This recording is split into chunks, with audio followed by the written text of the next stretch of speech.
Como todos sabem, hoje é o dia dos santos anjos de guarda. Pois bem, quem são eles? Vamos colocar assim essa primeira pergunta inicial. Vocês sabem que Deus, Ele não revelou tudo.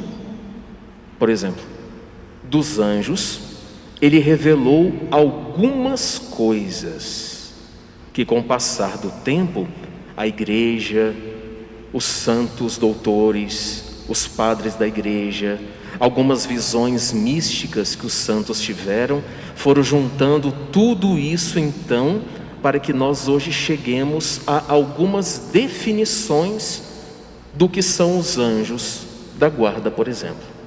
Então eu queria começar com vocês essa pequena catequese, mostrando a existência dos anjos nas Sagradas Escrituras. Aconteceu que o rei da Pérsia estava em guerra contra Israel. Só que naquela época em Israel existiu um profeta que era discípulo de Elias, o famoso Eliseu, que recebeu uma porção dobrada do espírito de Elias. Então, quando o exército da Pérsia ia atacar o rei de Israel, Deus falava para Eliseu: sai daqui e corre para lá. Então o rei da Pérsia, quando ia atacar Israel, não achava o local.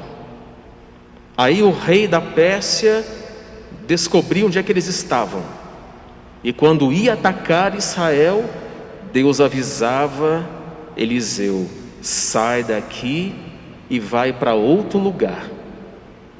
Até então que o rei da Pérsia parou tudo, reuniu o conselho e falou assim: quem de vocês aqui é o traidor?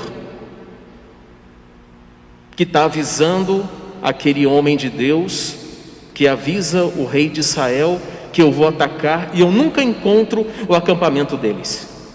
Aí levantou um servo do rei da Pérsia e falou assim: ninguém. É o homem de Deus que o rei tem do lado, cujo Deus avisa o homem de Deus, e o homem de Deus então avisa o rei de Israel para fugir quando a gente vai atacá-lo. Aí o que o rei da Pérsia fez? Descobriu onde estava o homem de Deus, Eliseu. E o que ele fez? De madrugada eles fizeram um cerco contra Eliseu e o seu servo. Olha só, Eliseu e o seu servo. Quando amanheceu, levantou primeiro o servo de Eliseu, e quando ele viu nas montanhas toda a tropa então do rei da Pérsia, que era para matar Eliseu e o seu servo. E o que o servo então de Eliseu disse para Eliseu? O servo do homem de Deus levantou-se bem cedo e saiu, e eis que um batalhão cercava a cidade com cavalos e carros. Seu servo lhe disse: ai, meu senhor, como vamos fazer? Então o que Eliseu disse para o servo? Não tenhas medo, respondeu, pois são mais numerosos os que estão conosco que os estão com eles. Eliseu orou dizendo: Yahvé, abre seus olhos para que veja. Yahvé então abriu os olhos do servo e ele viu a montanha coberta de cavalos e carros de fogo em torno de Eliseu. Não tenhas medo, os que estão conosco são maiores do que estão com eles. Olha só, aqui, por exemplo, na paróquia, nessa missa, está cheio de anjos e cavalos de fogo. É claro que os demônios também estão aqui. Por quê? Querem roubar a semente, né? Querem roubar a palavra que eu estou lançando agora para vocês. Mas não tenham medo, porque os que estão ao nosso lado são maiores do que aqueles que estão contra nós. Ponto. A existência dos anjos. Agora, como é que Deus fez para criar os anjos? Eu vou usar o verbo para que a gente possa entender, porque a gente aqui está no espaço e no tempo. Deus não existe tempo nem espaço. Então eu vou usar uma linguagem como se fosse tempo, tá bom? Eu poderia entender. Então existiu um tempo, tá? Que Deus estava sozinho. Sozinho. Era felicíssimo em si mesmo. Porque Deus é assim, né? Ele é feliz em si mesmo. Não precisa de nada nem de ninguém para ser feliz. Então existia um tempo em que ele estava sozinho. Tá? Tempo entre aspas, gente, pelo amor de Deus. Eternidade não tem tempo. Só que ele quis transbordar essa felicidade dele. Não quis ficar só com os três: Pai, o Filho e o Espírito Santo. Não quis. Então o que ele faz? Ele cria os anjos. Imaginem aquelas criaturas se levantando na frente do Altíssimo, os filhos se levantando, várias miríades e miríades de anjos, uns maiores, outros menores, as várias hierarquias. Vai dizer, né? Padre, quantos anjos existem que Deus criou? Miríades e miríades, milhões e milhões, muito mais do que os seres humanos, viu, gente? Muito mais. Então ele criou os anjos, e os anjos paulatinamente foram tomando consciência daquilo que eles eram. Igual, por exemplo, você quando está crescendo, você não tem a mentalidade de 7 anos que você tinha. Você foi crescendo, não foi? Foi amadurecendo, foi conhecendo as coisas, vendo o que é o certo, o que é o errado.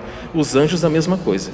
Eles foram tendo uma consciência daquilo que eles eram paulatinamente. Só que Deus colocou os anjos em uma época de prova. Como é que foi essa prova? Assim que os anjos foram criados e foram tomando consciência paulatinamente daquilo que eles eram, Deus colocou-os em um tempo de prova. Eles viam a Deus? Não. Eles sentiam a sua presença e ouviam a sua voz, mas eles não viam a Deus. Não viam. Por quê? Porque se Deus tivesse aparecido da forma que Ele é aos anjos, os anjos não teriam escolha a não ser amá-lo diretamente. Então Deus, Ele se esconde, não mostra aquilo que Ele era e coloca a uma prova. Porque se Deus se mostrasse como Ele é, os anjos não teriam a liberdade de escolha. É claro que todos iriam amá-lo, porque ninguém vê um castelo cheio de ouro e uma pocilga e escolhe a pocilga. Você vai escolher o tesouro, você vai escolher o castelo. Então Deus não quis tirar a liberdade dos anjos, por isso que Ele coloca os anjos a uma prova. Segundo a tradição, segundo a visão mística dos santos, qual foi essa primeira prova que Deus colocou todas as miríades e miríades de anjos? Ele teria mostrado aos anjos a encarnação do seu Filho, e também mostrou que o homem iria pecar e que ele teria que enviar o próprio Filho para se encarnar. Então, quando os anjos viram aquilo, aquela maravilha, da encarnação do Verbo no dia 25 de março, eles ficaram extasiados, porque viram como pode um Deus se fazer criança, nascer numa manjedoura, sem nada. Na manjedoura só tinha Nossa Senhora e São José, Então eles já ficaram assim, Opa, mas que Deus é esse que se sujeita a ir numa forma humana? Essa foi a primeira prova. A segunda prova que Deus colocou os anjos para ver se realmente eles o amariam. Deus teria mostrado aos anjos a paixão de Cristo.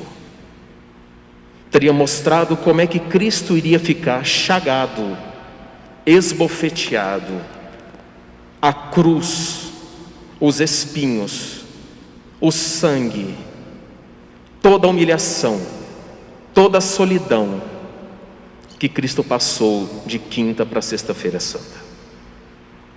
Então, quando os anjos viram aquilo, já começou o burburinho. Mas como ele vai ter que sofrer pela linhagem humana? E a terceira e última prova que Deus colocou os anjos foi ter dito a eles que o Filho dele, Cristo, não apareceria nos céus e desceria assim de repente. Ele nasceria de uma mulher, ele teria uma mãe que sofreria muito neste mundo e que os anjos teriam que servi-la e tê-la como rainha. Aí foi a gota final. Houve uma divisão, liderada pelo anjo mais belo, Lúcifer. Então Lúcifer consegue persuadir alguns anjos, vai dizer a terça parte dos anjos. Ele consegue persuadir sobre aquelas 3 visões e falar: não aceito isso, não pode uma coisa dessa. Ele, sendo Deus, se fazer homem e morrer por aqueles homens. Quando de repente começou a divisão no céu, vem quem? O mais humilde. Quando a gente fala em São Miguel Arcanjo, a gente pensa que essa hierarquia está lá em cima, mas não é verdade. Ele está na hierarquia debaixo. Quer dizer, um dos mais baixos na hierarquia tornou-se o mais humilde. E quando Miguel escuta essa palavra aqui, non serviam, não servirei ao Altíssimo Deus, ele lança, ele desembanha a sua espada, a espada da humildade, e dá o golpe final em Satanás. Quem como Deus? Ninguém como Deus. Então ele e os outros anjos bons defendem o trono de Deus. E aí é que surge a guerra no céu. Houve então no céu uma grande batalha. O anjo Miguel derrotou o dragão. Padre, essa luta foi de espadas, de escudo, de flechas? Não. Foi uma guerra de pensamentos, uma guerra de ideias. É como o demônio faz com a gente. Coloca aqui minhoca na cabeça da gente. Vai, peca. Falta missa. Confessa não. Peca. Você ama. Faz o que você quiser. Não obedece a Deus não. Tem os mandamentos? Não obedece não. Não leva sua família para a missa não. Não. Vai viajar, vai fazer churrasco, vai passear. Na missa não vem não. É uma guerra de ideias. Então começou a guerra no céu. Miguel com seus anjos e Satanás com seus demônios. O que Deus fez? começou a enviar para Lúcifer luzes. Meu filho, não faça isso. Se você não me amar, você nunca será feliz. Meu filho, meus filhos, não façam isso. Eu criei vocês bons para me amarem e seguirem. Não façam isso. Mas aí, como Deus, Ele conhece as consciências e os corações, Ele percebeu que se Ele continuasse a enviar luzes de conversão para Satanás, seria um tormento para ele. Deus estaria judiando do demônio. Então Deus para de enviar as luzes e a conversão para Lúcifer. E o que Deus faz? Quando Ele vê que o filho não tem mais jeito, Ele virou as costas. Então o demônio foi precipitado sobre a terra. Por esta precipitação, Deus enviou anjos para nos protegerem e nos guardarem das maldades de Lúcifer. Existe um santo na igreja que dizia assim, que se não fossem os anjos para nos defenderem, e se não fosse a proteção de Deus, nós estaríamos perdidos, porque a gente não tem ideia da maldade que é Satanás. Ele estaria aprontando coisas que nós jamais imaginaríamos, de tão mal que essa criatura é. Então, só não acontece conosco coisas piores, porque Deus breca toda a maldade. Os anjos brecam a maldade que Satanás deveria fazer conosco, mas Deus não deixa. Então Deus deixou os anjos para nos proteger do demônio e de seus sequazes. Por isso essa festa de hoje. Cavalos e carros de fogo são o que os anjos possuem para nos defender. Existem mais anjos a nosso favor do que contra.